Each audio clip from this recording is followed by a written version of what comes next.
How we doing, guys? Welcome back to another episode of the Richie Hicks Jr. Sports Podcast, Week 1 NFL Preview.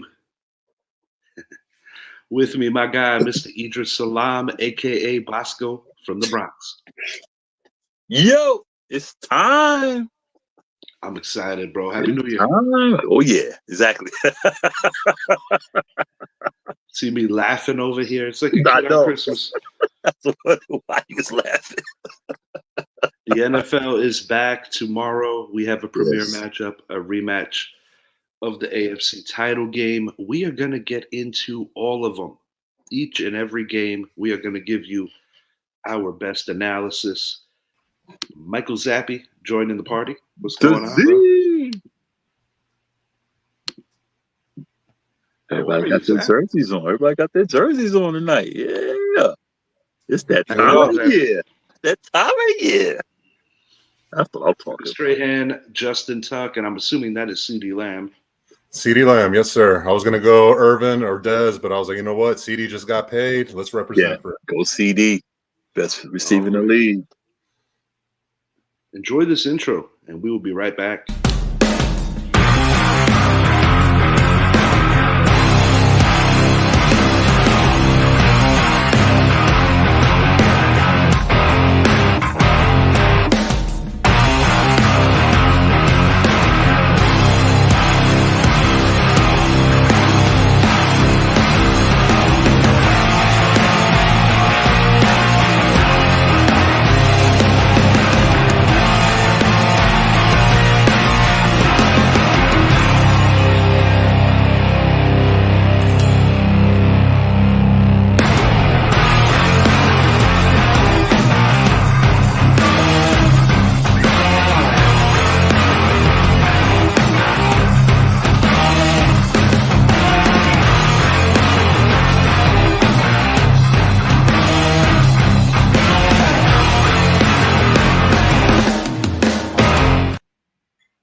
All right, we are back. Little switcheroo.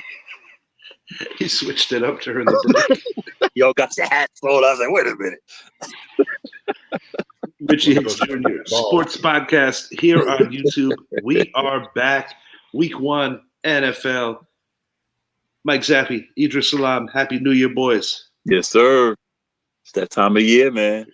That wonderful time of year. Very interesting situation with the schedule. We've got primetime matchups Thursday, Friday, Sunday, and Monday. The NFL is doing a hyper rollout for this particular season, and it starts, as always, in the home of the defending world champions. We're talking about the Kansas City Chiefs taking on the Baltimore Ravens. This is going to be a phenomenal game. Last year we spoke about it in depth in the offseason during championship weekend and the aftermath. We spoke about how the Baltimore Ravens left a lot of squandered opportunities on the field, and also spoke about how the combination of Andy Reid and defensive guru Steve Spagnuolo were able to really outsmart and outwit John Harbaugh,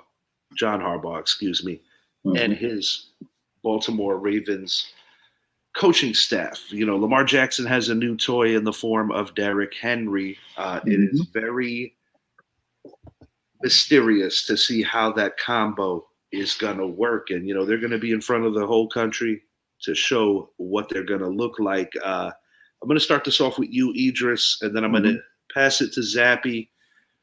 The statement game goes without saying. What do you think your keys to victory are for each team here? This is going to be a war. Of course, I think they're going to stop the run. Now you have Derrick Henry back there with Lamar Jackson. Both are dynamic. Henry can run you over and take off down the field. We know what Lamar Jackson can do. It's no longer just watch Lamar Jackson do what he does. It's like, okay, we got to watch both of these guys. We don't know what Henry had, new offense, new everything. But a runner is a runner.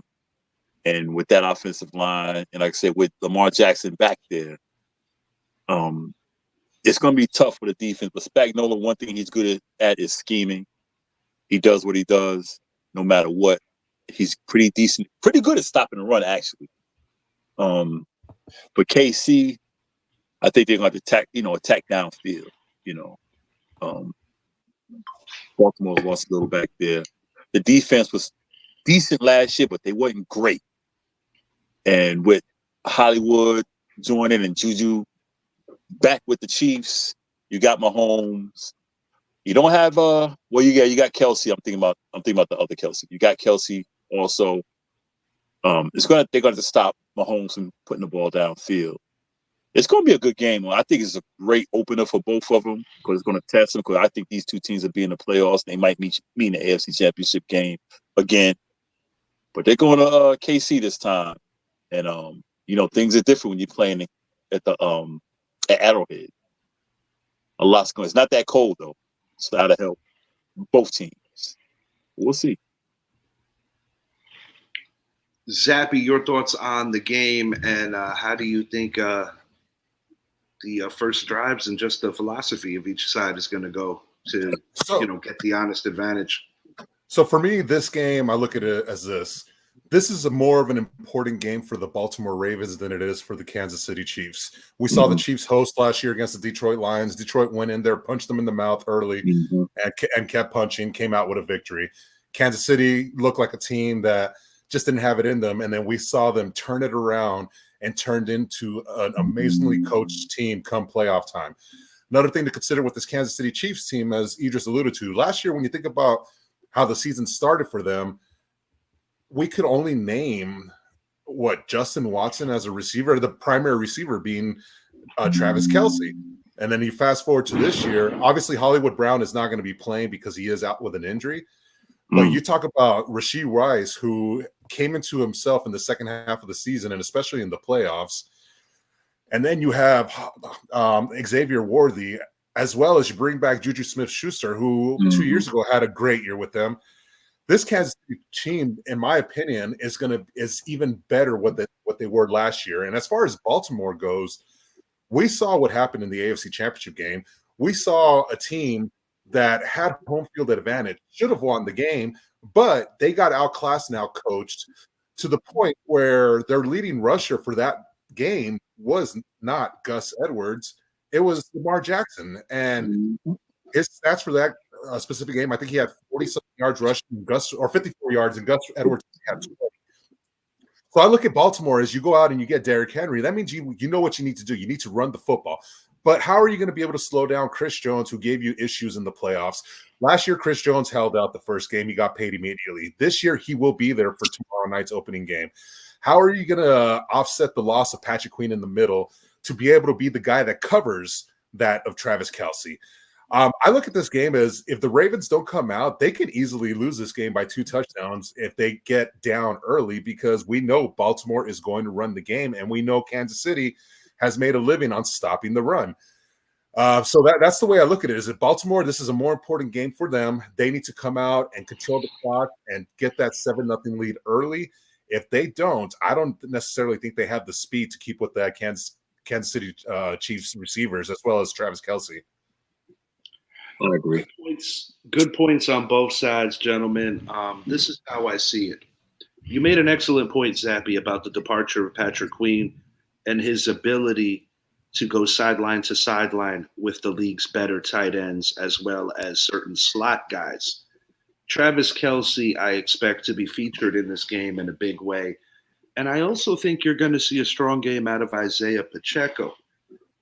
To kind of piggyback off of your potential prediction of how things could play, that the Chiefs could be up by 2 scores.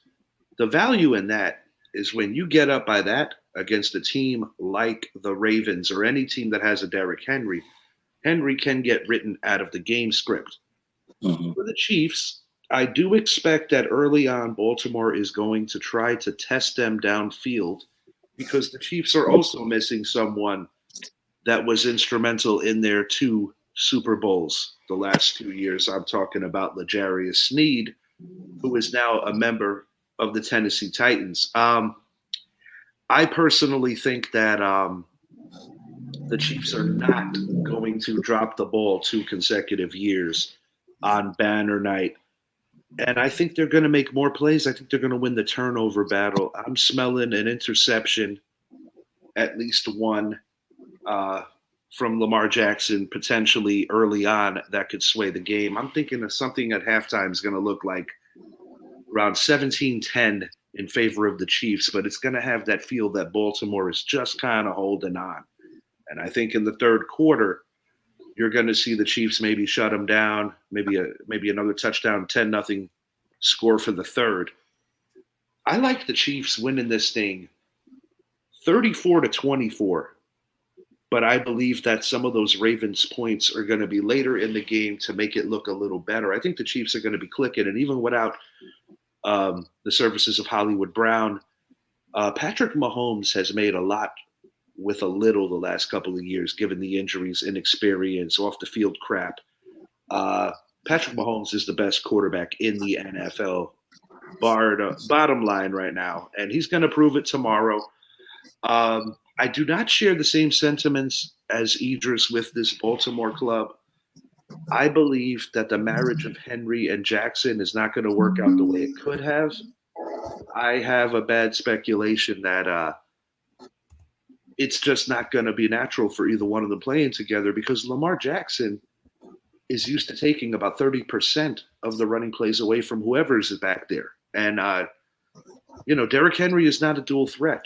He is a phenomenal throwback running back. But I believe that in an odd way, on the plus side, you would think, if they got a lead, Henry could put people to bed. But on the flip side, if you're playing from behind, it could be problematic. And when you talk about the high-powered offenses in this AFC, like the Kansas City Chiefs, potentially the New York Jets if Aaron Rodgers gets cooking, we know what the Bengals could do. It's going to be tough. I actually have Baltimore just slightly missing the playoffs this year. Some people might find that it'd be a surprise. 34-24 for the world champions. They're going to open it up in the third quarter, and they're going to win the game. Yeah, when I said about Derrick Henry, I think there'll be a good tandem during the season. But I agree 100% about he could be a liability once Baltimore gets behind. Oh yeah, no doubt. I'm picking KC to win. Don't get me wrong. I think it's going to be a great game, exciting because of the dynamic of Henry and Lamar. But I think KC has too much, like you said about Chris Jones. He's the other thing that slightly concerns me is that this is the first real game action and something that counts for Mark Andrews. It's still a premier matchup at tight end, but I would not be surprised if Isaiah Likely is in a lot of two tight end sets, getting a little more action even with Andrews on the field. I think they both bring a value, not to mention that it's always nice to have that extra blocker to see a guy like a Chris Jones, who Zappy also alluded to. Chris Jones is the best in the business at what he does. That's why he got paid. Yeah. And I personally believe that he's going to show how good he is. And Steve Spagnuolo is very good at spying out very athletic, elusive quarterbacks. He has proven that over the years, as well as the way he shuts down the traditional pocket passers. That Lamar is not. Chiefs have the better team. Chiefs by 10. Yeah, and the other thing I'm going to add to this game tomorrow, so I'm expecting it to come out as actually a slower game, just simply because it is the first game since last year. But the big thing on top of Patrick Queen for the Baltimore Ravens, Mike Macdonald, the defensive coordinator, is no longer there, as he is the head coach now of Seattle. And so you're talking about the second youngest defensive coordinator in the league in Zach Orr. That worries me a little bit as well. But I do think the first half is going to be a much closer 10-10, 10-7 type of game. But I look at the second half being the half where the Chiefs take off and are able to control the game and kind of take Derrick Henry out of it. At the end of the day, I'm looking at this Chiefs team to win a close one, a hard-fought game, 24-20. But Kansas City will have the ball last with the possession to drive down the field and win the game like we saw them do in the Super Bowl. So you got it considerably lower than I do. Idris, what's your final here, pal? I'm going to go 34-24 KC. All right. Yeah, I'm going to go there. Yeah, I think some of it's going to get predicated off of special teams as well as turnovers. I got the Chiefs playing a clean game in the turnover variable. I think that's the difference. I agree. Like I said, I think Chris Jones is going to be real disruptive, like he always is. He's going to do Chris Jones things. Snead being gone, big loss, but it's Steve Spagnuolo. He knows how to. Steve Spagnuolo. He's plug and play. He's plug and play. He's been around long enough. Yeah. Like he really knows how to deal with damn near anybody in the league. Before we move along to the next game, shouts out to my girl Jen. I didn't have my headphones. In case you were wondering, why is my man wearing pink headphones? No, I am not. I am not trying to reenact the Charles Hamilton video, Brooklyn Girls. But you know what? They work, and I'm happy because it was a game time plugin. And they look good, man. They look good. In the pros, it's all about making adjustments. Exactly. On to Kansas City, and we're gonna go to Brazil. Green Bay Packers. The Green Bay Packers had a nice run after an up and down season. Mm-hmm. One game shy of the NFC title game. They lost a heartbreaker in Frisco. They got themselves, hopefully, a better kicker. We'll see. They are playing Jalen Hurts, newly acquired Saquon Barkley, and arguably the best wide receiver duo in the form of Devontae Smith and A.J. Brown. This has the potential to be one of those games. Just to sort of show you guys the little metric there. I'm not trying to block out Zappy. The Cowboys fan. Yeah, we got the Brazilian flag. We got the Green Bay thing. They keep saying don't wear any green. This is all kinds of confusing. Yeah. At any rate, I don't know how I feel if I'm a Philly fan. I'm a little irked that one of our home games is overseas. Whenever you get a neutral field situation, the road team has the advantage if they are both good teams or if they're both whatever the case, because it's not because they don't lose anything. They're away from home anyway. Where for Philly, they essentially lose a home game. Yeah. So, that alone, I think, gives Green Bay a slight advantage. The other advantage is that the Green Bay Packers, while being a very young squad, I believe Zappy made a good point off there. I'm going to pass this to him. I'm going to kind of reiterate because I agree with Zappy. I believe that the momentum of both organizations is in two different pendulums. Green Bay, although they lost in Santa Clara, left with their chins held up high and knowing that this is just the beginning for them. They also acquired Josh Jacobs, who's replacing Aaron Jones. I said it on a previous show. They don't have that alpha dog number one receiver, but they have a bunch of guys that work very hard and complement each other and all pitch in. It goes without saying that offensively, the Philadelphia Eagles have a lot of studs that could present matchups to any secondary. It's going to open up lanes for Saquon Barkley because Saquon Barkley is playing for a more functional offensive line, which would lead me to believe he's going to be healthier this year. Having said all that, I think the Packers are a little more oiled right now, and I think they're catching the Eagles at the proper time. I got the Green Bay Packers winning this thing. I'm going to go 27-23 in favor of the Green Bay Packers winning the turnover battle 2-1. 2-1. I can see Love making a boo-boo and maybe giving a rookie corner their first career NFL interception, but I believe that they're going to be a little cleaner. It's their first game without their anchor, Jason Kelce. I do think there's some value to that. While I believe that the Philadelphia Eagles drafted very well, it's going to take time for these new Eagles to mesh on that side of the football. Yeah. And the Kellen Moore factor, we shall see. Kellen Moore does like to run the rock. I don't necessarily think Saquon's going to be used in the same overwhelming way that the New York Giants used him, but it's going to be interesting. I got the Packers by 4, and I think that this game could have big ramifications down the stretch for a potential home field advantage should these two run into each other again, or just for other value because you have other contenders out there. Packers by 4. You guys that? All right, so yeah, I was looking at this game and looking at the Eagles, as you guys already know. I'm not sold on this Eagles team yet. I don't care that they went out and acquired Saquon Barkley in free agency. I look at the way the season finished. You start the year off 10-1. You're coming off of a game that you should have won in the Super Bowl. You lost that as well. We saw the team quit on Nick Sirianni. We saw Nick Sirianni have his blow-ups on the sideline with other coaches. And then you throw in the factors that your two locker room leaders, Fletcher Cox, Jason Kelce, are no longer there. Yep. I like Cam Jurgens, but, we're going to now see him take on that full-time role. Not having Devin White starting tomorrow. He is going to be out. You now have to insert Nakobe Dean, who has been a bust, in my opinion. Yep. And then you insert Jordan Davis for Fletcher Cox. Jordan Davis has not really lived up to that first-round talent pick either. Neither has Nolan Smith. So there's a lot of variables with this game. James Bradbury is another guy that's going to be out. You did go out and draft Queion Mitchell, but again, you're talking about Akili Ringo, a guy who went undrafted, and then Queion Mitchell. You're going to be starting cornerbacks against a very good receiving room in Green Bay. And then I look at how Green Bay finished the year. They needed to finish the year perfect, and they did. Then they went on into Dallas. They embarrassed my team. And when I say I put an emphasis on embarrassed. And then they go to San Francisco, a game they could have easily won. But like Richie said, they walked out of there with their heads held high, knowing that they're going to be right back.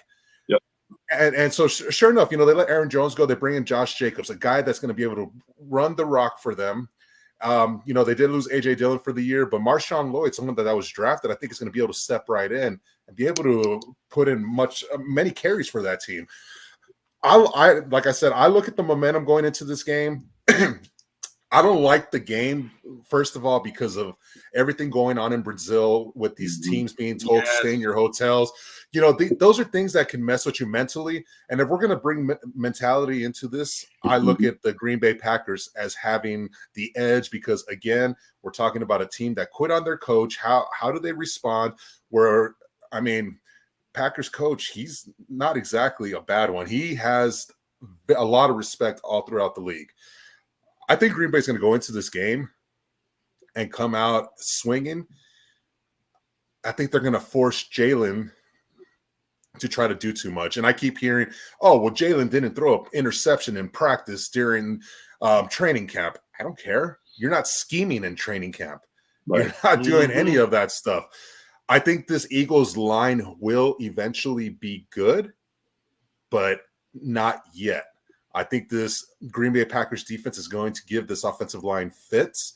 I think they're going to be able to take Saquon out of the game early. And I look at this Packers team to go out in Brazil, punch them in the mouth, take control of the game. And I think the Eagles are going to have a late score or two to make it seem closer. But I really think this Packers team is just going to go over there, take care of business, and come out victorious in this game. I'm looking at a score along the lines of 34-23.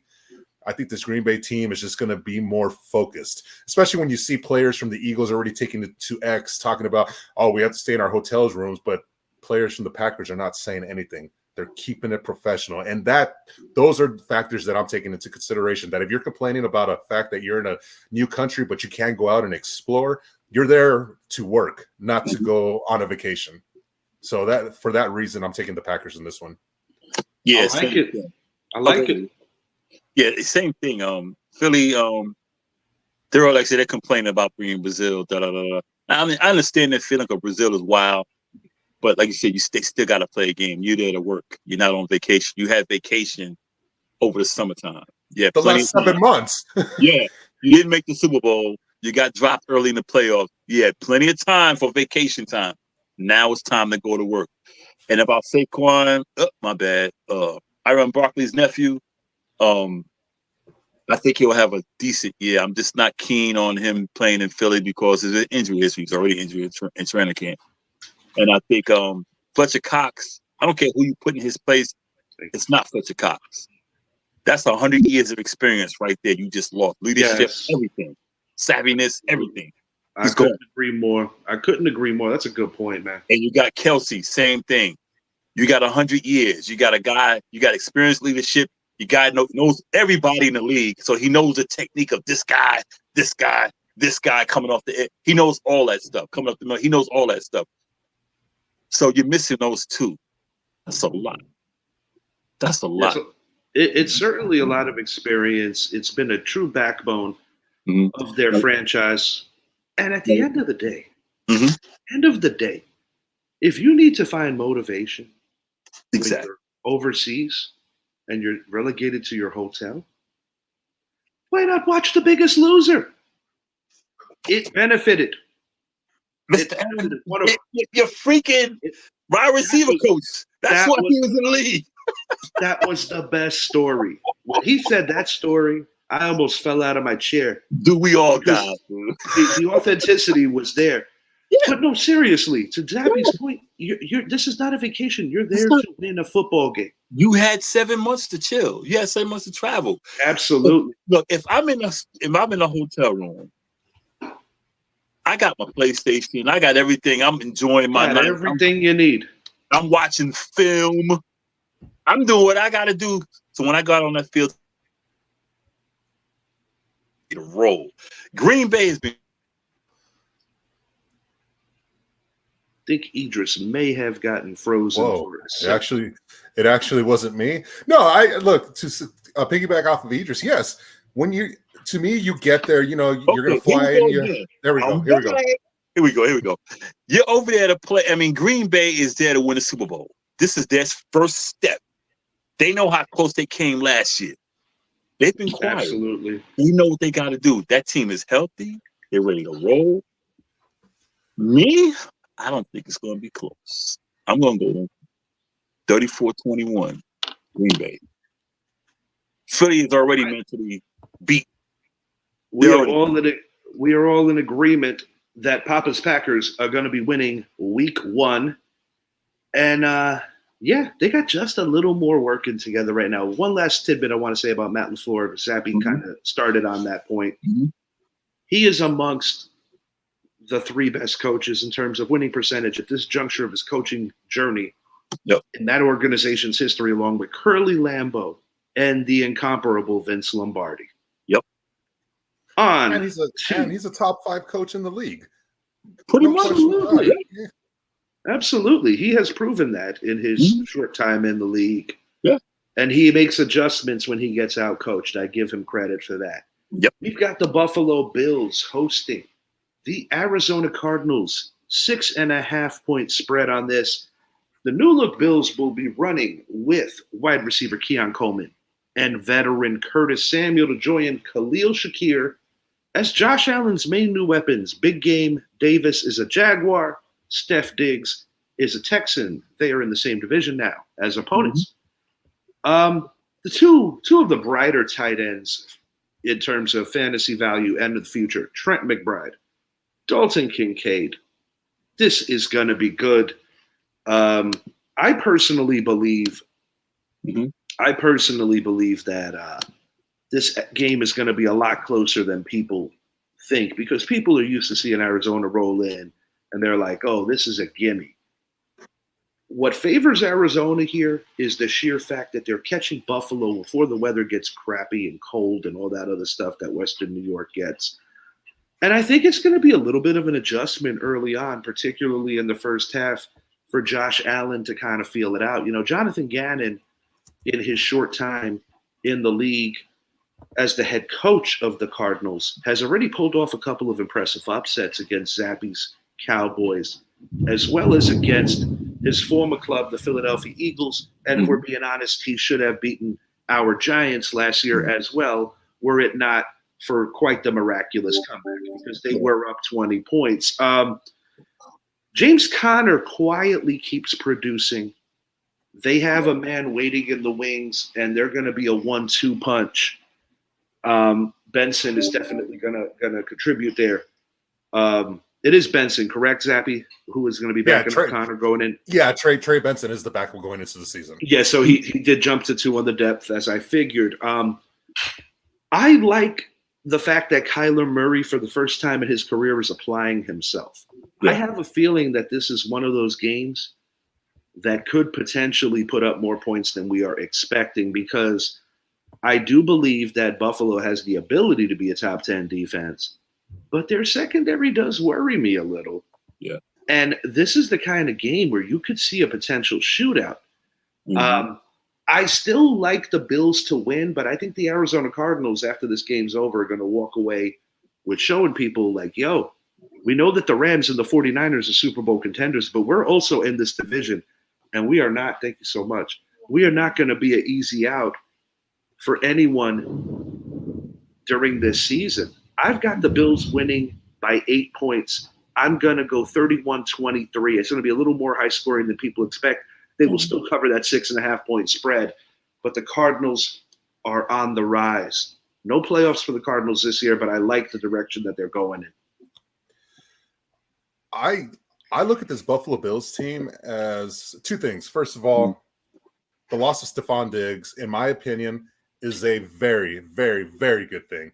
We saw what happened last year as soon as Ken Dorsey got fired. He gets fired. They stopped forcing the ball into Stephon Diggs. They allowed Josh Allen to be the quarterback he is.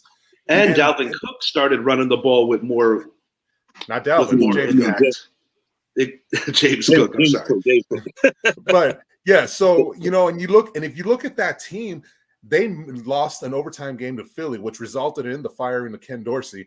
Yep. But after that, they went on a roll and they let Josh Allen be Josh Allen. I look at the X factor for this game being Curtis Samuel, their number 3 receiver. And, obviously Keon Coleman is going to take some time. I think he's going to be a great receiver for them. Dalton Kincaid is going to be an unstoppable force. I mean, this guy is a big tight end that can catch. I look at this as a statement game for the Bills to say, hey, look, I know a lot of people are writing them off because we have said if there's a year to win the AFC East, it's this year. Before this Buffalo Bills team who lost 41 or 47 players from last year's roster. That is a huge turnover. Huge turnover. Yeah. So I look at this team to come out focused. I look at Josh Allen to come out and start his MVP bid because we have said he should be won MVP a few times, but he hasn't done enough. This is the year where he can win the MVP, and I think it starts this Sunday when they host Arizona. I like Arizona. I think they're an up-and-coming team, but I don't think they have enough yet to be able to go blow for blow with Buffalo. If it turns into a shootout, I give the edge to Buffalo just because of the simple fact that Josh Allen will end up rushing for 75 yards and 2 touchdowns in this game. Okay. And I look at the defense. I like Buffalo, what they have defensively. I really do. I think they have a lot of key pieces in place. Obviously, not having Matt Milano is going to hurt, but I really think they have a good, solid team. I'm looking at Arizona to go in there, try to get Marvin Harrison the ball, try to get James Conner to the ball, try to slow the game down. But at the end of the day, I don't think they have all the answers for Josh Allen. I'm looking at Buffalo winning this by 2 scores, 30-17. And Buffalo to kind of come out, send a message out to the NFL saying, hey, look, we started off the year 6-6. We finished off the year winning 5 straight. We won against Pittsburgh. They lost by 3 points to the eventual Super Bowl champs in Kansas City. So it's not like they lost badly. They have a lot of momentum. As we talked about with the Packers-Eagles game, they have a lot of momentum going into this year. And I think this is one of those teams that if you're not careful, they could be the quietest 12-5, 13-4 team just because no one's expecting them to do that this year. But yeah, I think they get up to – yes. The pressure. I love the fact that Joe Brady's there. There is no pressure. And then the locker room cancer is gone. Houston now. I think that's huge. Josh Allen has shown that he is a leader. I think this Buffalo team is going to be a team to watch this year. The thing I like, before I pass it over Idris's direction, everything you said makes sense to me. I do think that they're going to have a few growing pains just because you're depending on different guys that you're not used to depending on. Curtis Samuel is a veteran in this league, whereas Keon Coleman is the other spectrum as a rookie. But Josh Allen can throw the football with the best of them, and he brings that rushing variable. This is one of those games, to your point, where it wouldn't blow my mind if he's close to 85 yards, possibly 100 yards, as crazy as that sounds, because he picks them up in bunches. But the thing with this particular season is that after the way that they unceremoniously got kicked out of the playoffs, everybody wrote them off and said, this is the end of the line. they're not going to win with this cast. They have to rebuild and all this other stuff. This is the year that they could quietly be that team. Time will reveal that, but I love the Bills in this one. And one last thing about them, obviously I said they're going to come out and make a statement. I think if they come out and make a statement early, and if they are able to go into Miami and take care of business next week, we're talking about possibly this Buffalo Bills team having the league's MVP as well as the coach of the year. That's how I look at this Buffalo team, because no one is expecting anything out of them. Well, it's a make or break, undeniably, for McDermott. Go ahead, Idris. Yeah.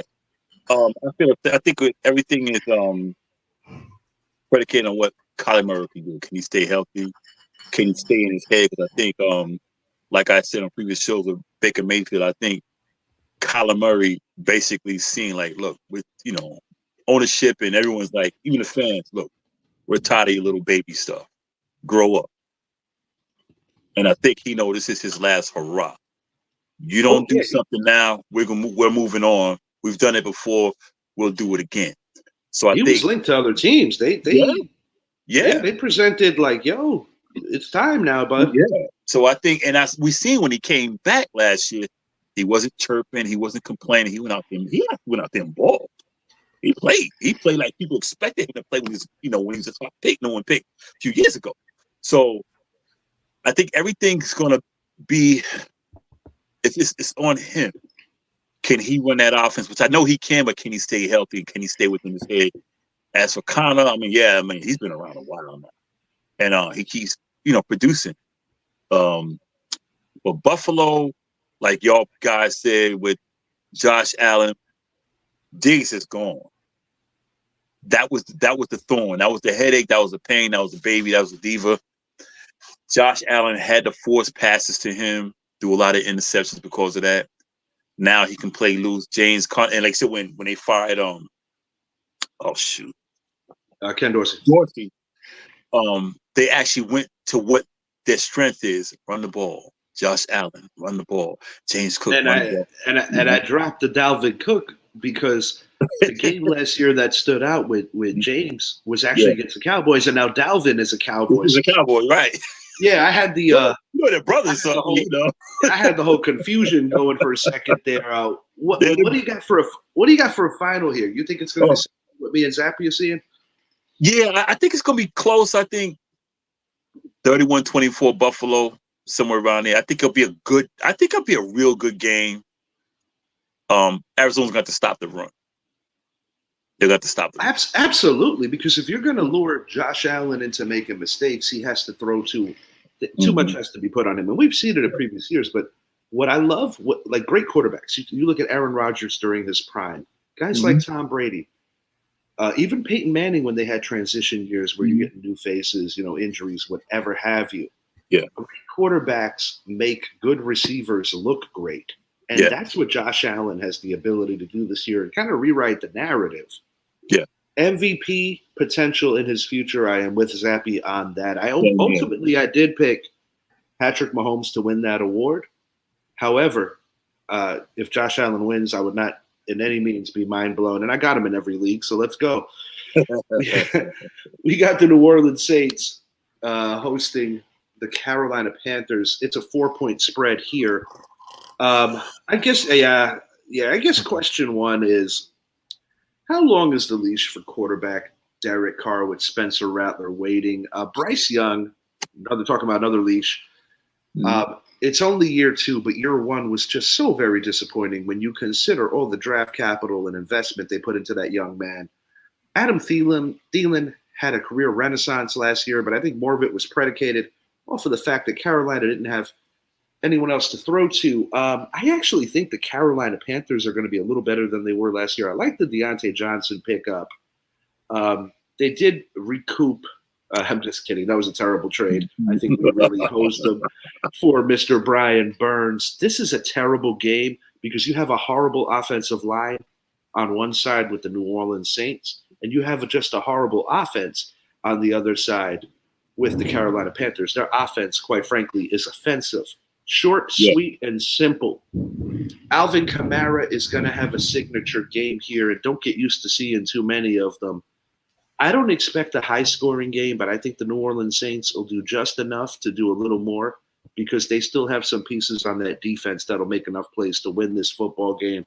I got the Saints winning this thing 20-13. This is not going to be all that exciting. And the reason I give them 20 is because I think two different times in this game, Carolina is going to set them up in front of their doorstep or damn near it. I'm going the opposite. Oh no, I mean no. I mean yeah. I mean I'm going with the score different. I think Carolina is a bad team, man. I always felt Bryce Young was not the right fit. Just like most all the Alabama quarterbacks. I wish the kid best. I mean, I want him to succeed, but he went to an organization with an owner who's a knucklehead, and they don't have any stability. It's also, amazing. Jonathan Brooks in this game wanted to. Yeah, and you talk Chuba about Hubbard gets a bigger workload, and Brian, and talk about Brian Burns being gone, and that team just has a lot. They got a lot to work on, man. I'm surprised they still have a coach. I mean, he finds a coach like that. So they've struck out on so many metrics, even with the coaching situations. Matt Rule, Frank Reich, it has been terrible over there. I think this is an organization that for a while was fielding some good history. Steve Wilkes did good, and with Frank Reich, I think I wasn't too keen with the firing Wilkes and bringing Reich, but Reich didn't get a full season. He didn't get a full season either. But Wilkes was the right guy to move forward with. They did not see what most of us saw. But I just think that even if you brought Reich in, you got a rookie core, you got a new team. It was going to be a bad team anyway. It's to nurture the young quarterback. That's what they were. But in general, this team doesn't have an identity. No, they don't. And I think with New Orleans, they are who they are. Like in the words of Denny Green, they are who we thought they were. I think Derek Carr will do better than last year. He knows Spencer Rattler's on his ass now. So are you insinuating that he's improving? I think got him. I don't want to go that far, man. But I think, I think they're down in the bayou too. I'm gonna go New Orleans. This is gonna be I think it's gonna be 27-13 New Orleans, man. I think they're gonna just rip Carolina to shreds. If Brian Burns was still there, I might actually be more inclined to pick Carolina because Ramchek's not there anymore. But they don't have a defense, man. And Alvin Kamara's putting his house up for sale. All that Kamara money going to Derek Carr. Mm-hmm. My goodness.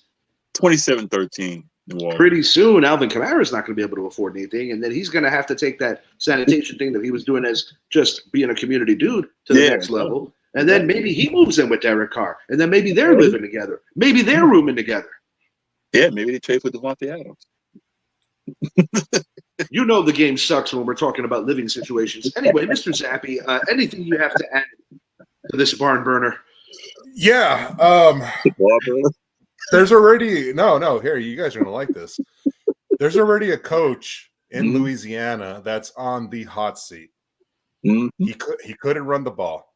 Mm-hmm. He lost to a Lincoln Riley coach in USC. And I look at this New Orleans Saints team as being the exact same thing. I think Carolina is going to go in there and surprise y'all and win this game. Zappy, as a fan of that team, say the team because I don't like LSU. Look, I look at Brian Kelly. No, look at in my opinion, New Orleans is going to be one of the worst teams in the NFL this year, as well as the Carolina Panthers. Mm-hmm. But the one thing Carolina has going for them is, I guess they have a few more weapons. You did go out and bring in Deontay Johnson. Bryce Young needs to prove something. Yeah. I still have this Panthers team as being a 2-3 win team, possibly 4-win team. The Saints, I have them as a 4-5 win team. Yeah. But when I look at the game this weekend between these two teams, I think Carolina is going to go into New Orleans and upset the New Orleans Saints. As for some reason, the momentum of the LSU Tigers is going to carry over to this New Orleans Saints teams. I don't know why. Dennis Allen, in my opinion, is on the hot seat already. He will be fired before the season is even over, I think, by week 8. And then when you look at this Carolina Panthers team, a new head coach, he's going to have them with a little bit of fire under their butts. I think Bryce Young is going to have himself a nice game, but I think I'm going to go 27-20. I'm looking at USC LSU 27-20. I'm going to say Carolina goes in there and wins 27-20. Bryce Young passes for 252 touchdowns. Miles Sanders gets himself a rushing touchdown and a few field goals. Sanders. But let me ask you this. Okay, let me ask you this, Zappy. And the coach he's talking about y'all is my LSU coach, Brian Kelly, who I did not like going back to Cincinnati and go back to Notre Dame. I love hating on him right now because of what he did. Well, check that. Check this out. Check this out. Idris went to an autograph signing recently for Brian Kelly. He goes up to Brian Kelly and says, "I don't like Notre Dame." And as a matter of fact, Brian Kelly replies, "I don't like them either." And then Idris replies, "Well, I don't like you." So Brian Kelly, this is for you. At any rate, look at it. Brian Kelly is responsible for the two biggest SEC losses this year so far. I say two biggest because LSU went into Vegas against USC and lost, coached by Brian Kelly. Notre Dame went into Texas A&M without Brian Kelly, and Notre Dame comes out on top, 23-13. Carolina Panthers win this game 27-20. Bryce Young has a shining moment of 2024. They come back down to earth next week, but for 1 week, they will be in first place. Let me add one more thing, real quick. That two things. You know something, Richie? What you said, that's about how it was too. Because I was like, I don't like that guy, and next year he coaches the freaking LSU Tigers. Secondly, are you willing to eat a bowl of shit like that?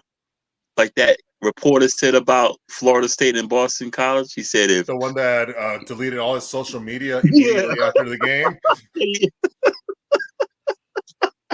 Nah. It's a cool time to be an Irish fan. That damn Brian Kelly. I'll be honest, man. I was catching some Z's, watching the Wyatt Earp thing. There's only a couple of guys that remember Wyatt Earp. Jerry Jones is one of them, but that's not important. The point is that neighbors with him. He was on the revenge tour to avenge his brother. Mm-hmm. And right now, from a comedic standpoint, you got two Notre Dame fans on the panel here, Zappy and myself. And we are kind of on the comedic revenge tour. Brian Kelly, the Florida State Seminoles, we know about that national title thing. We had Barnum Floyd on our show, true gentleman, but we had to, tell him about, come on, man, no BCS, that kind of stuff. It's just kind of funny. Things are all falling into place. Idris hates the Irish. Now you have to deal with Brian Kelly. On to the Houston Texans and the Indianapolis Colts. This is a 3-point spread. Game of two AFC South hopefuls. AR-15 getting a second crack at a first impression, while CJ Stroud tries to build on last year's playoff success with former Bills star wide receiver Stephon Diggs. And this is going to be interesting because you have two young receivers who built a rapport with CJ last year.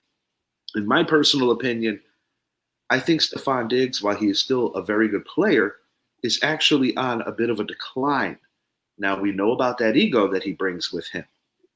Number one, DeMeco Ryans isn't going to play that crap. But number two, it could be a divisive force in that locker room to kind of influence a very young quarterback coming off a very good rookie season into a potential sophomore slump, because it's not supposed to work that way. I do believe that the presence of Joe Mixon is going to alleviate a lot of things off of Stroud for the bigger picture of the year. I've got the Texans as a playoff team, but not a division winner. I'm actually picking the Jaguars to win the division. As the game goes, I think you're going to see a heavy dose of two veteran running backs. I think you're going to see a lot of Jonathan Taylor, and I think you're going to see quite a bit of Joe Mixon. And while both these offenses have the ability to score a lot of points, I'm actually expecting a lot of field goals in this game. The better kicker plays for Houston, and I believe that is why the Houston Texans are going to win this game. Everybody's thinking about the quarterbacks. I think AR-15 is going to be rusty. I believe that the timing with him and Pittman isn't going to be the same, because now with him coming back as a running quarterback and you have Taylor in that backfield, Pittman's numbers may actually be down. But I like the Texans for a hard-fought win I'm gonna go. I'm going to go 1917 in favor of the Texans. This is going to be more low scoring than people see coming, and I think you're going to see quite a bit of, of both teams really putting it out there in a physical nature. We know that the AFC North has been the physical division, so to speak, and in the old days, the NFC East as well as the old NFC Central, which became the NFC North. Right now, this particular South division, very, very physical. I'm expecting a hard-fought win for the home team, but I would not be the least bit surprised if Indy stole one. Whoa, hold on. The home team is the Colts. Yeah. My bad. I still like the Texans. All right, so I'm gonna look at this. The Texans, snuck in, got into the playoffs. Great team last year. Great team at home. Mhm. On the road, they were not a good road team. 4-5 on the road. One of those wins was against the Cincinnati Bengals, who were going through injuries galore. The other win was in overtime against the Tennessee Titans. I like the Colts in this game. I really do. I think this is going to be a coming out party for Anthony Richardson. You look at I like the Colts this year more than I like the Texans. To me, the Texans remind me of what the Jaguars last year. All the hype, but how is CJ Stroud going to handle this hype? There's now a full year of film on this guy. I think that Houston goes into Indianapolis. I think it's going to be a close game. Yes, a hard-fought, really good game. But I think the Colts are going to come out on top on this game. I look at them, the Colts, too, as they have good weapons as well. You still have – the drafting of Adonai Mitchell, I think, is going to go a long ways for them, especially with Josh Downs not playing. Jonathan Taylor, I think, is going to have himself a nice day. I also like, when you look at the head coaches, I like both of them, but I think Shane Steichen is going to have this Colts team clicking this weekend. I think this is a game we've grown so used to the road team winning in this series, especially the last few years. But I think the home team is actually going to take this one this time. I think the Colts come out, get a late score to make the game look more impressive. But I think the Colts are going to win this game 31-20. I think Houston is going to take a step back. I think the addition of Stephon Diggs is actually going to hurt this team rather than help them. We just talked about how the Bills benefited from not forcing the ball into Stephon Diggs the last 6 weeks of the year, 5 weeks of the year. And I look at it as a similar situation where we know Nico Collins and Tank Dell already have the chemistry with CJ Stroud. We know Dalton Schultz has the chemistry with CJ Stroud. But what's going to happen when Stephon Diggs is not getting the ball early? What's going to happen if the Colts are up 14-3 in the second quarter and Diggs is still without a catch and save one target? So, for me, because of the simple fact that it's in Indy, we know how the season ended last year where it came down to them playing Week 18 for the division winner. Obviously, the Texans won. Gardner Minshew was the quarterback at the time. I think the Colts are going to come out and win this game 31-20. I think the Colts are going to be a well-oiled machine this year, ready to fight. And I really think that this Texans team is just going to take a slight step back. And, that's the way I look at this game. Yeah, I'm in a little parlay, and I picked Houston, but I don't know, man. The first year when you come in there, coaches are not ready for you, and no one expected CJ Stroud to do what he did down in Houston, and they got a lot of weapons, and it's just like you said about Diggs. Diggs is like the veteran on the team with the years in. And if D'Amico Ryans is not going to play that, we're just going to throw to one guy. And Diggs is going to be complaining and crying, especially if they're losing. Or like you said, Zach, if they're behind and he doesn't have a catch or he has one catch by halftime. You know how he does. He did it in Minnesota. He did it in Buffalo. And why won't he do it in Houston? I think Ryans will, check him, because Ryans is that type of coach. You're not going to come in here and just disrupt what we had. But everyone got the paper on CJ Stroud this year. They know Mixon. They know Diggs. They know what they got. They got, Fairweather, the kicker, very good kicker. He He does what he does. So you take him out of the picture. I want to go with Houston because I picked them in my parlay, but Indianapolis at home. Congratulations, Zappy. Your Rangers just beat our Yankees. Continue, Idris. Oh yeah, they beat our ass again. But any AR-50 healthy team, he got to stay on the field, man. You don't have Gardner. Well, I forgot you got You got Flacco. Got Flacco backing him up. So I'm gonna go with Indy. I think it'll be close. I think it'll be 24-21. I think Jonathan Taylor's I think he's gonna do what he does. I think he's gonna have a good game because now he has his quarterback back there, and AR-15 can run. He's a big quarterback. So it's not he's just gonna sit back there and scan the floor. He's gonna come forward and if Taylor stays healthy, there's no reason for me to believe that the Indianapolis Colts shouldn't be a top 5 to 6 rushing team in this league. That's why I alluded to the fact that a guy like Pittman, who enjoyed so much success last year with Minshew, his numbers might be down. Yeah, his numbers might be down. Mm-hmm.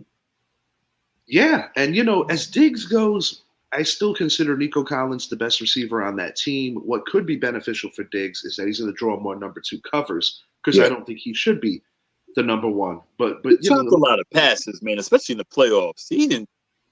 For a guy who does a lot of chirping and blaming, I'll be honest. Him some sweet passes that he just dropped.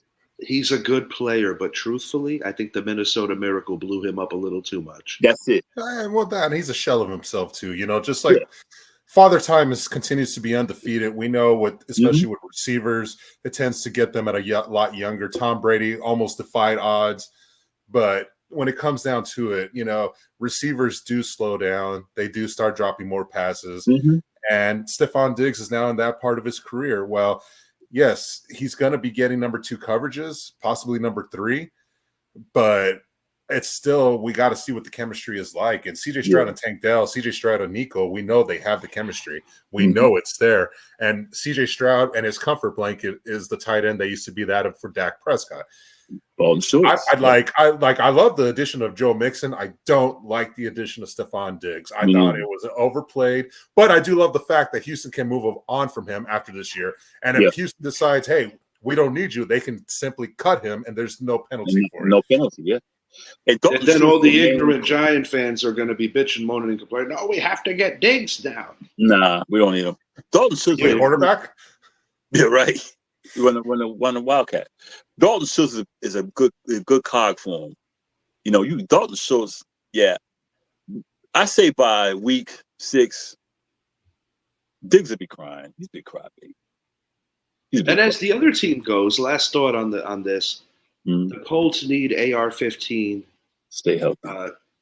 Because, Flacco might come in to Brett's prediction and ball out with this squad, but that's not what you want because at the end of the day, he's 100 years old, and this is the kid you invested a lot in. But if healthy, Anthony Richardson has a lot to offer. Yeah. We got the Sunshine State AFC rivalry game. The Jacksonville Jaguars, the Miami Dolphins, 3.5-point spread. One of the more iconic performances in playoff history going years back was when a very, very old Dan Marino took it on the chin when the Jaguars put up over 60. 62-7. This particular game worries me a little if I'm rooting for the Miami Dolphins. You lose Christian Wilkinson in the offseason. I get it. You replace him with a veteran like a Jonathan Hankins. But my problem here is that I really think that Travis Etienne could truthfully really eat here. And Zappy told me prior to the show that Jalen Ramsey may not be suiting up for the Dolphins. And if that is the case, it's field day. I believe that you could get a guy like an Evan Ingram having a great day in the scene. Christian Kirk, I think over time is going to become the favorite target of Trevor Lawrence in this offense. BTJ, talking about Brian Thomas Jr. out of LSU. He played second fiddle to Malik Neighbors. But that kid is a great route runner in his own right. And there's another Josh Allen that plays football and he plays defense and he's pretty damn good. Yeah. I'm going to lean for the upset here. I like the boys from Duval going into South Florida and picking up a victory. I'm going Jacksonville Jaguars 30, Miami Dolphins 23. And why wouldn't I pick the Jaguars? It's a road game. Right. I'm with you, man. Yellow is going to hit the deck 3 times. And Tyreek Hill is Tyreek Hill. We already know what he brings. But I just like this Jaguar team a little more this year. I think they kind of lied in the weeds. We saw what happened last year. Zap made a great point about the Houston, the sophomore. There is no more catching the world off guard. Yeah. I think Jacksonville has a more favorable schedule to win this division. I'm not as hot for Indy as Zappy is. However, I think the one thing we both agree on is that the Jacksonville Jaguars present a very complete team if they play properly and if Trevor Lawrence plays up to his abilities. Doug Peterson is the right coach, in my genuine opinion, for Trevor Lawrence. And I expect Trevor Lawrence to have his best season of his career. They're going to win this ball game on the road. I'm with you. Yeah. What is that? No, go for it, Idris. I'll go after you. Yeah, I'm with you, man. It's going to be who defensive backfield can stop the quarterback. We already know OBJ is gone. What else is new? So right, yeah. And if Jalen Ramsey possibly missing this game, right? And Ramsey, him being gone, like I said, Trevor Lawrence is another quarterback I wasn't too keen on coming out of college, coming out of Clemson, but he's a good quarterback, and he just got to cut back on the turnovers. Travis Etienne, I think he's going to have a field day against Miami.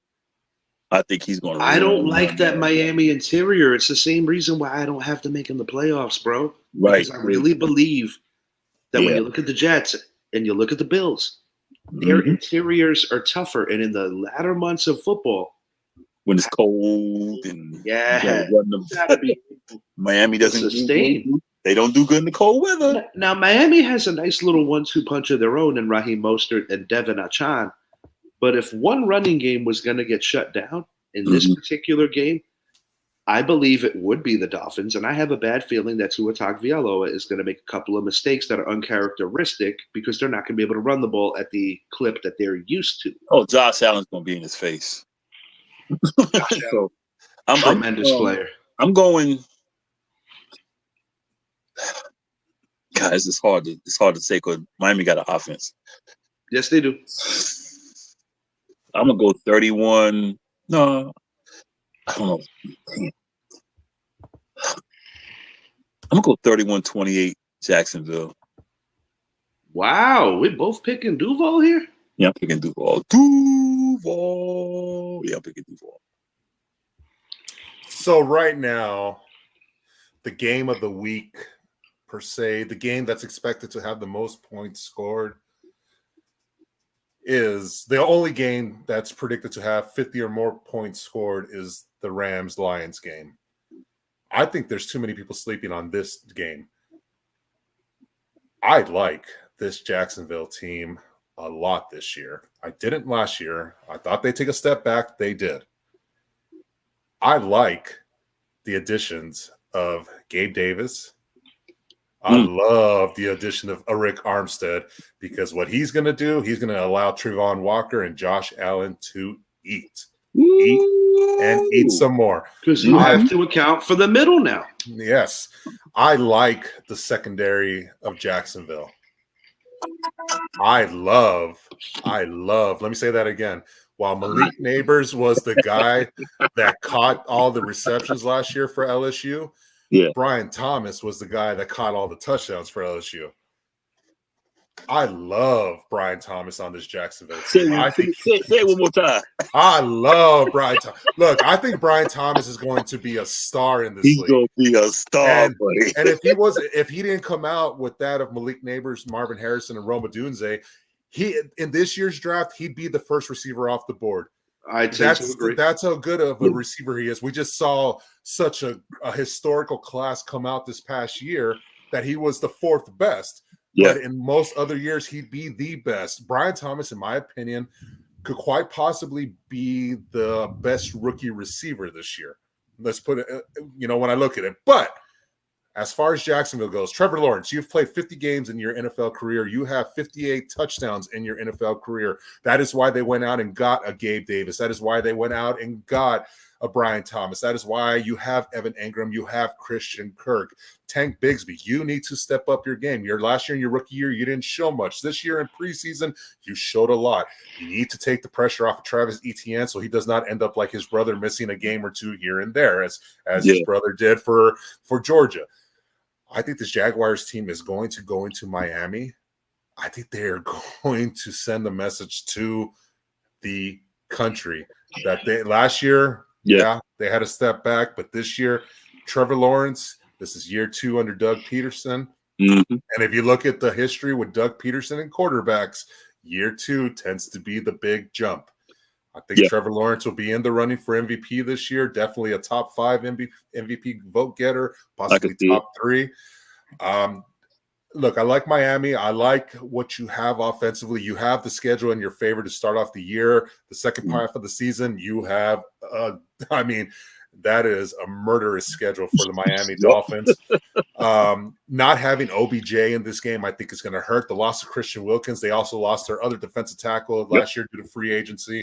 If Jalen Ramsey doesn't show up, this Jaguar team could possibly drop 40 on them. I don't say that sarcastically. I think this will be the highest scoring game of the weekend. I think it'll be up and down. You need to have answers for Tyreek Hill. You have to. You brought in a Rick Armstead for this reason, to slow down guys like Raheem Mostert, Devon Achane. You have to be able to get to the outside first to slow down Achane, and you have to be able to stuff the middle to stop Mostert. I think Jacksonville will do that. I think they go into this game, shootout, 38-35 Jaguars, and what will be a great game. You know what? That's why I was like, the score, because I was like, I got a feeling it's going to be high scoring. Because I wanted to go something like 38-35. I was like, that's what I said, 31-28. I meant to, 31-28, yeah. But I could see that. I could see that 30, yeah. I think I'm slightly surprised that we're all agreeing. But then when I look at what I know Miami has lost, I don't think anyone should be surprised.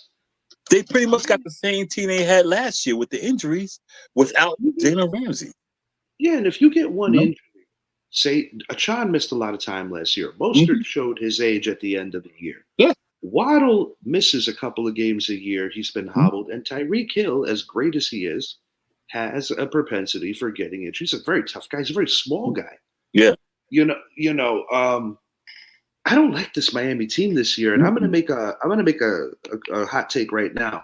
While I don't think it might necessarily be fair, but this isn't a very fair league sometimes. Mike McDaniel will be fired at season's end when the Miami Dolphins miss the playoffs. He will not. He will not. He will not, because he just got the extension. He got paid today? Earlier this week or last week. He got a 3-year extension. He will not be fired. I guess we'll see. I don't think they'll make the playoffs, though. No, they're not making the playoffs. No, they can't beat Buffalo. They cannot beat Buffalo. You can't play in the cold. And they struggled enough with the Jets, despite the Jets having such a quarterback conundrum last year. Yeah. Shout out Bob Calabrese. New York Giants at the Minnesota Vikings. This is going to be interesting. The gambler's nightmare here, a 1.5-point spread. The Giants are at home. Beautiful, man. Yeah, not exactly. So not exactly the stuff that dreams are built on. And this is what the Giants are going to be wearing, ladies and gents. Yes. These are the threads. And I've had the socks since the pandemic. A moderated version of what they wore from the late 30s into the early 50s. I'll be honest, they're growing on me, although they do tend to remind me of the Montreal Canadian joints. As the game goes, I'm going to say this. In order for the Minnesota Vikings to win, it comes down to line play, and you have to look for what you can exploit on the New York Giants offensive line. I believe Dallas Turner is going to be the biggest guy to worry about for that Giants offensive line. You got to keep him off of Daniel Jones. You got to keep Daniel Jones clean. I'm expecting a game of field position. I'm expecting a game where you're going to see a decent amount of the kickers. Aaron Jones makes his debut for this Vikings team. Sam Darnold has been around. He's never played with the amount of talent, assuming these guys get healthy. You know, Jordan Addison's banged up. TJ Hawkinson's not going to be available. We already know about the tragedy that took the young life of Kyrie Jackson. They went out, they get Stephon Gilmore. The true matchup is going to be Malik Neighbors making his NFL debut against the wily veteran in Stephon Gilmore. I believe Neighbors is going to have one honest signature play, but I think that Gilmore is going to keep him honest. I think you're going to see the big play elsewhere that might shift for the Giants. So I'm expecting Darius Slayton to hit the end zone once, possibly Wan'Dale Robinson. Not looking for a lot of points here, but it will be enough. New York Giants 23, Minnesota Vikings 17, and I got the Giants producing 4 sacks in this game. One from Dexter Lawrence, one from Bobby Okereke on what I think will be a coverage sack, and I have one each for our defensive ends, Mr. Burns, Mr. Thibodeau. I'm very worried about our secondary, but I don't think this is the game. We know who Justin Jefferson is, and I don't believe that Sam Darnold is going to be able to exploit the Giants with Jetta. And, you know, the Vikings are not healthy. And if I'm wrong and if the Giants lose this game, it's just going to be, like I said this morning, very indicative that it's going to be a long season. I expect Daniel Jones to throw for a hair over 200 and rush for about 40 or so yards. Taking care of the football is the most important thing, and I think he'll be able to do that much this week. I got the Giants winning 23-17. Graham Gano 3 field goals in this one. Yeah, I'm with you. I think Sam Darnold and Justin Jefferson, they're going to be the 1-2. I think that's going to be the combination. Without Jordan Addison, he's playing. Oh, he is playing. Okay, Yeah. That's okay. That's okay. I ain't worried. Yeah. But I think I don't know, man. I'm going with the Giants winning, not doing a homer pick. I think Minnesota just is in transition. You know, how long will Sam Darnold play? Will Nick Mullen come in and take over? You know, I think Malik Neighbors, I think Gilmore will be on him. But, you know, after that, you got Shaquille Griffin out there. You got Jalen Hyatt, who's a stretch guy who will take you deep. And I don't think Minnesota has enough on defense. Now, I'm not saying the Giants have a, you know, this you know, train wreck, a team that'll make a train wreck out of you like Dallas offense will. But I don't think they have enough. Let me get to the point. I think Jones will get 200 yards passing, maybe 70 rushing. Nah, I'm going to go 40 because you got Derek Singleton and crew. I think what's the name will go running back by committee. So I'm going to go 24. I'm going to go 24-17 Giants. I love the uniforms. I'm glad we're going way back. I can rock my socks now. That's it. All right, I've had the socks since 2000, man. I'm glad I can rock them now.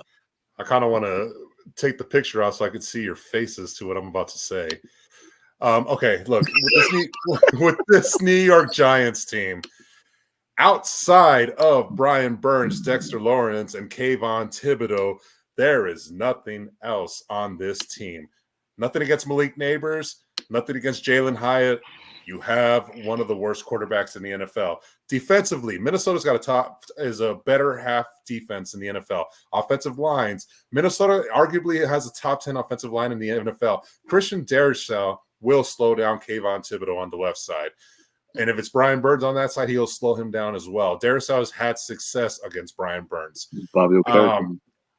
When I look at Sam Darnold, the fact that J.J. McCarthy got hurt and out for the year, I think took all the pressure off of him. And when I look at this Giants secondary, if you don't get pressure fast, playing and play out, Addison and Jetta are going to have themselves a field day. I think Sam Darnold is going to have one of the better games of his career in this game. I mean, I really don't see much with this Giants team. I think they're in flux right now. Too many questions, not enough answers. Nothing against Brian Dable because I think he's a hell of a coach. I do, like I said before, I put a lot of this more on Joe Schoen than I do anyone else. But going back to the game now, I think Minnesota's going to go into New York. I think they're going to win this game. The additions of a guy like Aaron Jones is reasons why they will win this game. A guy that's been there before. He knows how to win games. He's a guy that they could be giving him the ball in the third and fourth quarter to run the clock out. Because when I look at that Giants defense outside of that front three, too many question marks. Deonte Banks can only do so much. And so if you know, tell me those uniforms are not going to help us win. Uniforms only go so far, but I think when you consider that there's a quarterback there that is on his way out, let's be real, he's on his way out. You guys are going to be in the running for Shedeur Sanders / Carson Beck or possibly Cam Ward if he does very well for Miami this year. But what I look at this Giants team, I've said it once, I've said it twice, I'll say it again. I look at this team as being a 3-4 win team at best. Too many questions. And this Minnesota team, while they're not playing for much, I think they're going to be a lot more competitive than people think. Yeah, I'm looking at this as a lower scoring game, but I think the Giants are going to be kicking more field goals while Minnesota is going to be scoring more touchdowns. Give me a final score of 27-19 Minnesota. Jetta has 150 yards receiving, 1 touchdown. And Sam Darnold throws for 275, 2 touchdowns. Aaron Jones has 75 on the ground, 1 touchdown. About that secondary, recently reacquired Adoree Jackson, I do think brings a little bit of credibility opposite of Tay Banks. The thing that I actually do like about that is that Tay Banks is undeniably the alpha of the two now. And I think Adoree is going to take advantage of this final opportunity because a lot of this was circumstances as to why Adoree Jackson is back, because the Giants wanted to see how these guys looked. I do have faith in Tyler Nubin, Dane Belton. I just think that it takes time. And Shane Bowen's defensive schemes are more predicated off of ball hawking. Mm-hmm. So I think that while we're not going to be irresponsibly blitzing like we used to, the new irresponsibility might be over pursuing, taking a few chances, and, occasionally getting burned. We had this conversation about a year ago, Zappy and I, going into the draft. Do you want Joey Porter Jr. or do you want Deonte Banks? We both agreed that if it was our team or if a team need, we would want Deonte Banks for the sheer fact that he is more of a disruptor, not necessarily the guy that's going to come down with these interceptions, whereas Porter would take more risk but might have the bigger interception numbers. Point I'm making is I know that in a well-balanced offense, the Minnesota Vikings can move the ball. And J.J. McCarthy was not a shoo-in to do anything off the jump anyway. But it's Sam fucking Darnold, Zappy. Come on, man. We're moving it along. We were saying the same thing about Baker Mayfield just last year, and he resurrected his career. Are you willing to eat a bowl of shit? No. I'm not an Eagles fan, and I'm definitely not a Florida State fan. No. That had to be the stupidest thing he could say. And then he released everything on his. Did I tell you how cool it is to be an Irish fan this week? Moving it along, we got the Cincinnati Bengals against the New England Patriots. This is my lock of the week. Mm-hmm. The Bengals are favored by 7.5. The post-Belichick era is official. Come Sunday, he will not be on the sidelines for the New England Patriots. Bengals look to get back to AFC supremacy as a real challenger to the Chiefs with a healthy Joe Burrow, finally, truly healthy. play the Bengals defense to my fantasy friends. Play the Bengals defense. When I think about the New England Patriots, um, basically my thoughts on them are about the level of Zappi's thoughts of the New York Giants. This team does not have an identity on offense. They do have a Pro Bowl caliber back in the form of Ramondre Stevenson. But when Hunter Henry is more than likely going to be your second most successful player catching footballs, Now, don't talk about my fantasy league. and he is a middle of the road tight end at this juncture of his career. You traded Matthew Judon, which basically waved the white flag before the season started and acknowledged that you guys are thinking about the next 2 to 3 drafts. Yeah. Gerard Mayo comes into a situation where it's going to be just so difficult. And as the game goes, I get it. Christian Gonzalez is back. I'm expecting a big day out of T. Higgins. I think T. Higgins is going to go off in this one. I think that he's going to take full-on advantage of getting more favorable coverages than Jamar Chase. And I also believe Chase team up sitting out. Last I read earlier today. Sitting out? Mm-hmm. I heard that earlier. I don't know if he's updated. Let me see. But I heard he said he was sitting out. No, so he showed up today to practice. Okay, I see. Yeah. Here's my prediction right now. Ravens and Chiefs open up tomorrow night. What's one thing Scott Taylor and company? Well, he's not even the owner; he's the coach. Bengals will have a contract signed with Jamar Chase tomorrow. Okay, just say before he kickoff. said he's going to play. Yeah. So Zach Taylor. So Zach Taylor, you feel that he's already in the know. I don't know. I think Jamar Chase was holding out, and then today he was in uniform at practice. Yeah, that's a good sign that, hey, what's one way we could take the camera off of the Ravens, our rival, and let's go ahead and sign Jamar Chase. That way the media is talking about that. The same way I think this is a bold statement, but the same way I think Dallas will be re-signing Dak on Friday is to take the camera off of the Eagles. But I've got this Bengals team. I've got this Bengals team making the AFC Championship this year. Anybody who saw that lengthy post of mine the other day, I did pick the Chiefs to make the Super Bowl for a third consecutive year. I did pick the 49ers to actually win the Super Bowl. But I've got these Cincinnati Bengals back in the AFC title game, worst to first. I know that they lost Joe Mixon, but I actually do like the 1-2 punch that they have in the form of Moss and Brown. And I believe that similar to what the 49ers are looking into, buying in, last go, we're going all in, so to speak. They bring back Ayuk. They pay Trent Williams the big-time money. Yeah, you got to pay him. Yeah, and I think the Bengals know that their window could close if they don't, really capitalize on the opportunities given. Mm-hmm. Cincinnati Bengals, in my opinion, have a top 3 to 4 quarterback in the form of Joe Burrow. When Joe Burrow's healthy, he is a next-level performer. Mm-hmm. This game is going to be brutal for Patriot fans because it's not a matter of are they going to kick your ass. It's a matter of how are they going to choose to kick your ass. Yeah. Yeah, I think it's a wrap for New England. I think they're going to get throttled. I'm not even going to go into it. 30-13. Yeah, short and sweet. There's short and sweet. There's this guy out in Colorado that is going to probably be the number 1 pick, especially if the Patriots have it. His name is Travis Hunter. They need to draft him. Patriots need to make sure they are drafting Travis Hunter in next year's draft because they need a number 1 receiver. They need a cornerback. They need too much. 34-6 Bengals. Yeah, big time. I can see that too. It's gonna be a beat down. Yeah, 30 to 10 Bengals. 30-10 Bengals. Yeah, we just throwing scores out there. They'll blow out. It's gonna be a beating. All right, Zappy has to get out of here. Yeah, me too. I get violated tomorrow.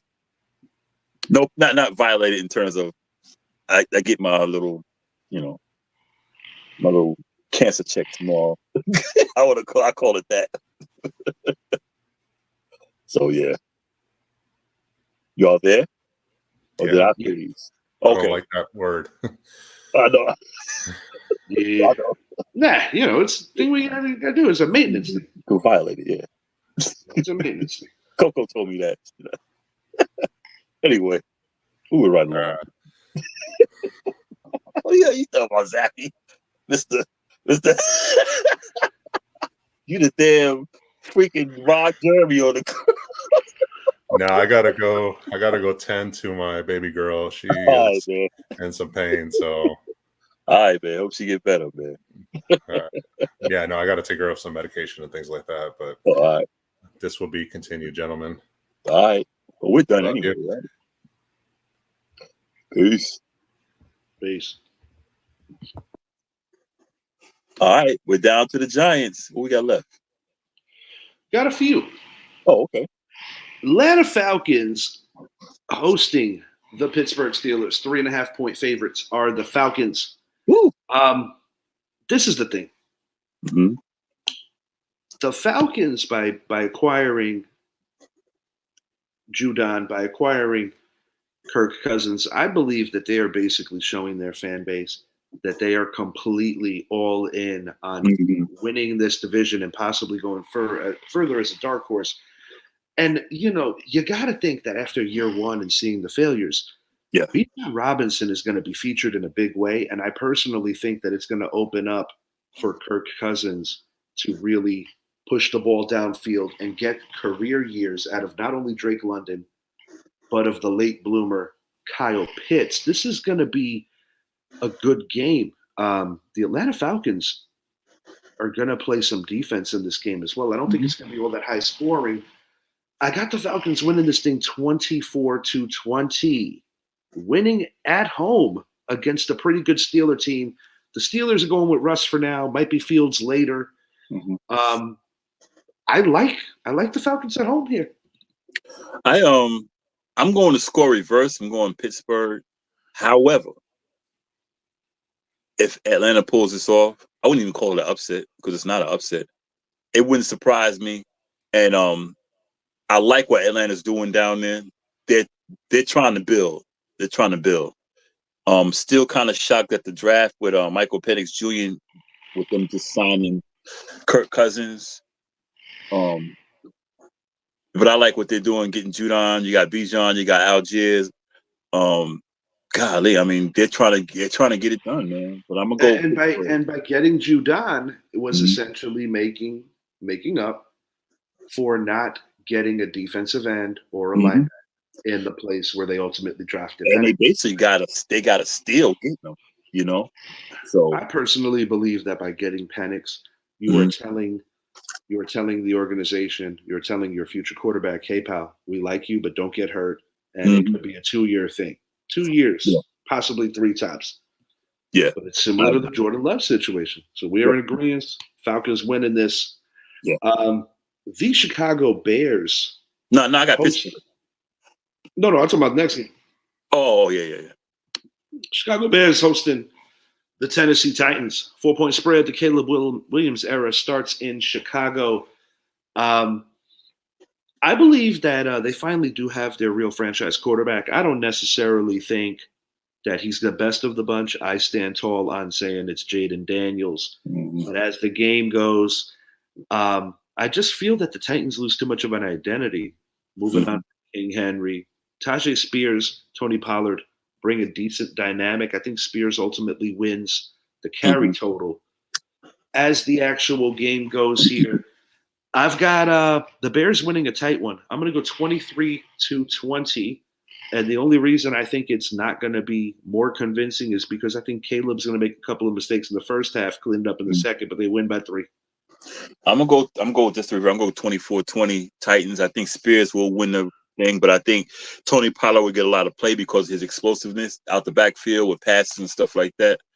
So you know how I feel about Caleb Williams. I just don't think he's the guy. I think he'll have a good career, but he's still up here.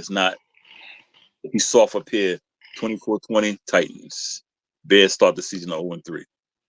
Old school AFC West rivalry. The Seahawks hosting the Broncos. 6-point favorites. this is my second lock of the week. Mhm. I've got the Seattle Seahawks winning this thing. His name's not Box Nix, it's Bo Nix. I got them winning this thing. I'm going. I'm going to go 24. I'm going to go 24-14 in favor of the Seattle Seahawks. I believe that Denver just doesn't have enough in the receiving room. They don't necessarily know what's going to happen in that receiving room right now. I think Nix might be the perfect guy for the team. I said it on the other day. I am worried about Javonte Williams' future with his health as the Seahawks go. New coach, no more Pete Carroll. Mhm. But I do think that it's going to be interesting to see how Patrick Surtain and DK Metcalf get down.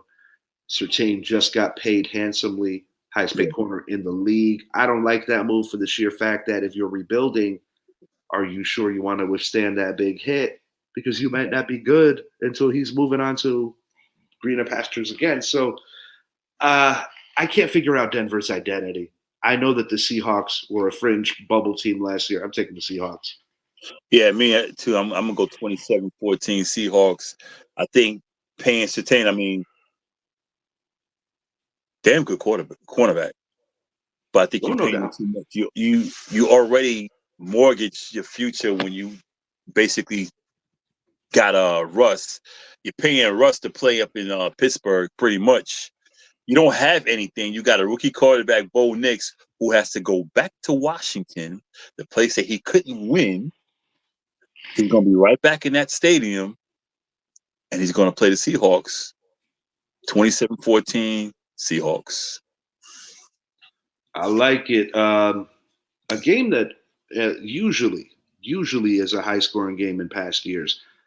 The Raiders taking on the Los Angeles Chargers. Antonio Pierce getting the nod. It's his first full year as head coach.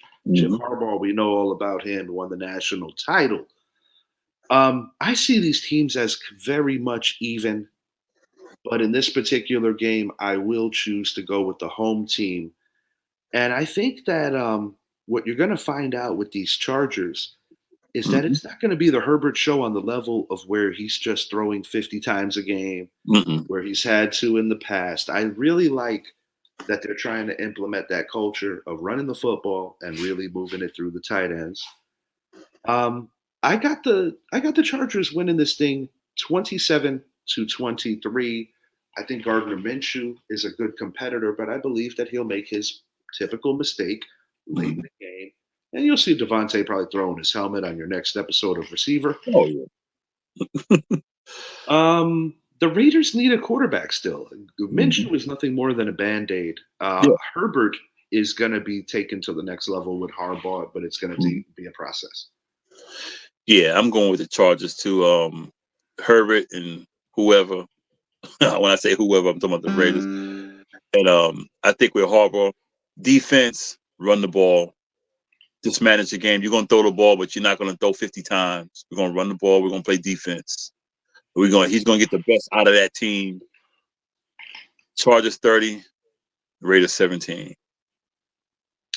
The Browns hosting the Dallas Cowboys, 2.5-point spread here, short and sweet. You don't have Nick Chubb. That's a big part of your identity. It's a big part of what you do as an offense. Last year, Joe Flacco was the guy that got all the accolades and took you to the playoffs. He's not there anymore. And I just don't see Deshaun Watson making enough plays to beat the Cowboys. And the Cowboys also catch a break because you are literally catching the Cleveland Browns before the weather gets cold. They did not like the way their year ended last year. CeeDee Lamb got paid handsomely. I think the Dallas Cowboys not only win this game, but they're going to put the Cleveland offense in a position where I think they really struggle to keep pace. Dallas 30, Cleveland 17. And Cleveland is going to have, in my opinion, a long year because Deshaun Watson is not the dude to lead them, in my opinion. This is a tough one. They're playing in Cleveland too, so and, I'm not too keen on Deshaun Watson either. No Nick Chubb. Dang, this is tough, man. They just take so much away from what the Browns do with not having Chubb in there.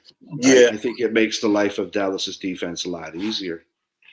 I want to go with Dallas, but God, that Cleveland defense is a boss. That's the best thing they got going. I'm gonna go Cleveland. I'm gonna go 28-27 Cleveland. Much as I don't like Deshaun Watson, he can still run the ball. I'm gonna go 28-27 Cleveland. It could be Dallas, but I'm gonna go Cleveland because they're playing in Cleveland also. I know it's not cold, but still a dog pound. Later in the season, I think I'd share that sentiment. This could low-key be one of the better games of the week. Jaden Daniels makes his NFL debut quarterbacking the Washington Commanders. And Dan Quinn comes along. He brings a lot of Dallas players with him. This is the fourth straight year the Bucs are going to be looking to win that South title. Yeah. Oddly enough, the last time they didn't win the South title, they ultimately won the Super Bowl with Tom Brady. They secured Mike Evans financially. It's going to be a feel-out game for the first half because this is a brand new team that the Commanders are putting together. Tampa has been through these games already. They are a team that is used to playing in the playoffs. If this game was played in Week 7, I might pick the Commanders. But I like what Tampa has been able to do the last few years. With Atlanta circling and getting better, I'm picking Atlanta to win that South Division. But I like Tampa in this particular one because of the fact that I feel that off the jump, their defense is going to be more effective where Washington is going to have to gradually become that defense.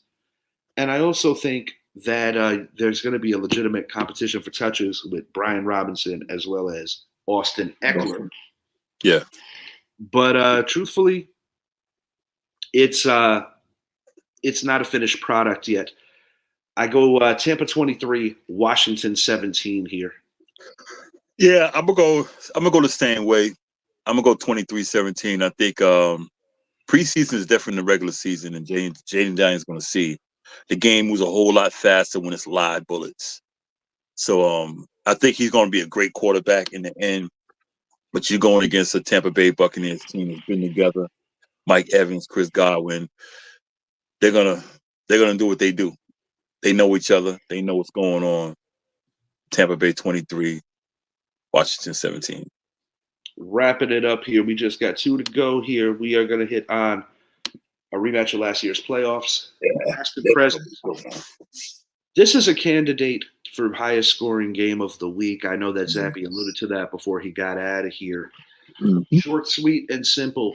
This is not a playoff game. These teams are evenly matched. One team got beat by 1 point. That was the Rams. I like the Rams to go into Detroit week 1, send a statement, and win this game. And I'm going to take it a step further. In overtime, I got the Rams winning this thing 36-29. 36-30, excuse me. 36-30, walk-off touchdown. I got the Rams winning in OT. I think both these quarterbacks are going to play well. I just think that the first week, the overhype after everything that Detroit has done, the way their season ended, and you're getting a face from the past in Matt Stafford. I just think Stafford's going to ball out in this one and just take it to that level. And I look for Puka Nacua as well as Cooper Kupp to have a lot of fun. I think the Rams have a better defense than the Lions as well. I'm going to go 35-31 Detroit at home. Yeah, I know. I think Stafford's going to do his thing, but I think it's going to be a different thing. And I think the Rams do have a better defense, but Dan Campbell's that type of coach, man. He coach you up. He can blow it for you because we've seen it last year. But I'm going to go Detroit 35-31. Good game, entertaining game. Might be the game of the week. Could potentially be the game of the week. Monday Night Football, final game of the week.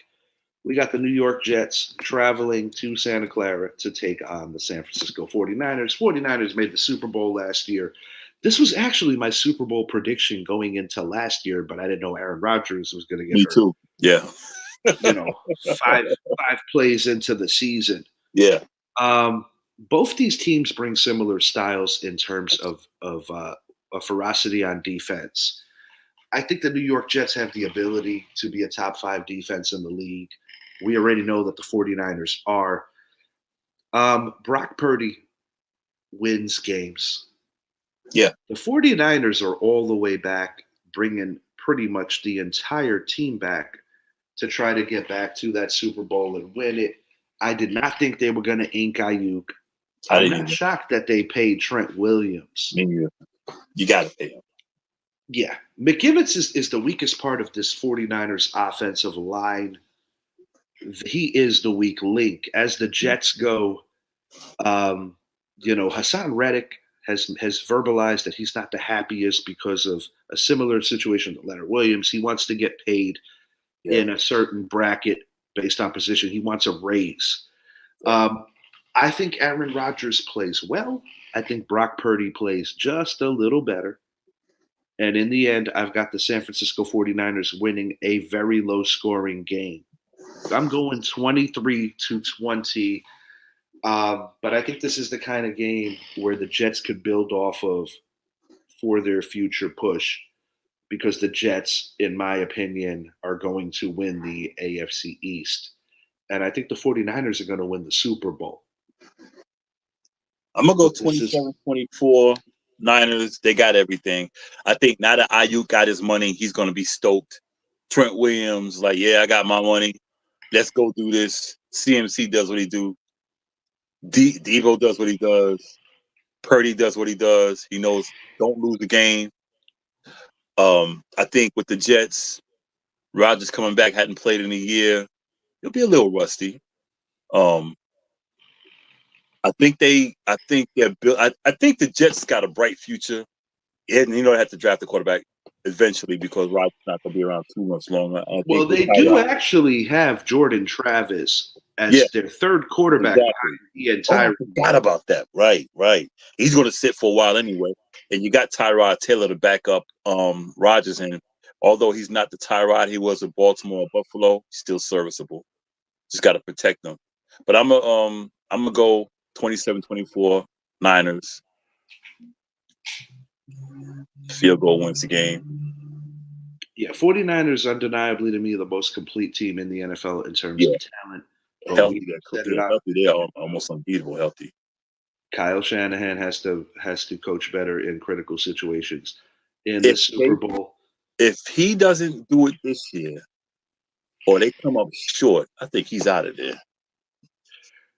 Quite possibly, because they certainly aren't going to be getting rid of players when you look at all the ink that's still wet on these contracts. One lesson I learned today, Idris, we are going to be splitting these shows into 2. Yeah. I think we need to. Yeah. Yeah, but not every week is as packed as week 1 either, and I think that is part of it. But great job tonight. I know that it was a lot longer than we expected. Yeah. This is what we do. We cover it. Absolutely. We cover it. For Idris and for Mike Zabby, I am Richie. Thank you for hanging up late with us tonight. NFL is back. Enjoy Thursday night football, Friday night football, Sunday night football, Monday night football, all day football on Sunday. Enjoy, be safe, make good choices out there. Football is back, everyone, and we are out. Happy New Year, y'all. Happy New Year.